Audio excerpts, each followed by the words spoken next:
পাকিস্তানের বিপক্ষে ঐতিহাসিক টেস্ট সিরিজ জয়ের পরদিনই কিন্তু কর্মব্যস্ত মিরপুরের home of cricket. Nahid Rana, এবাদত হোসেন থেকে শুরু করে একঝাঁক ক্রিকেটার এসেছিল দেশের ক্রিকেটের এই আতুর ঘরে। তবে সবচেয়ে বড় খবর, নির্বাচকরা করেছেন মিটিং এবং লিটন কুমার দাস এবং মেহেদী হাসান মিরাজ দুই অধিনায়ক যোগ দিয়েছিলেন সেই সভাতে। এই দুই নাম শুনেই অনুমান করা যায় মিটিংয়ে আলোচনা হয়েছে অস্ট্রেলিয়ার বিপক্ষে সিরিজের দল নিয়ম। তবে সিলেক্টররা বলছেন এই মিটিংয়ের প্রধান উদ্দেশ্য ছিল এ দল গঠন প্রক্রিয়াকে ত্বরান্বিত করা। তবে বড় একটি খবর আছে পেসার তানজিম সাকিবকে নিয়ে। মেরুদণ্ডের ইনজুরিতে ভুগছেন তিনি। তার ইনজুরি নাকি বেশ গুরুতর। তার বোলিং অ্যাকশনের কারণে তার মেরুদণ্ডের একটা নির্দিষ্ট জায়গায় তিনি বারবার ব্যথা অনুভব করছেন।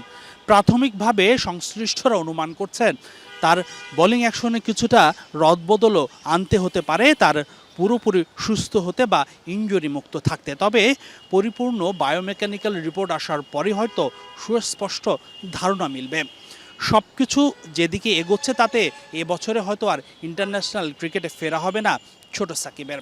তবে স্বস্তির খবর আছে হাসান মাহমুদকে নিয়ে। ইনজুরি থেকে অনেকটাই সেরে উঠেছেন হাসান মাহমুদ। তবে আসছে অস্ট্রেলিয়ার বিপক্ষে সিরিজে তার না থাকার সম্ভাবনাই খুব বেশি।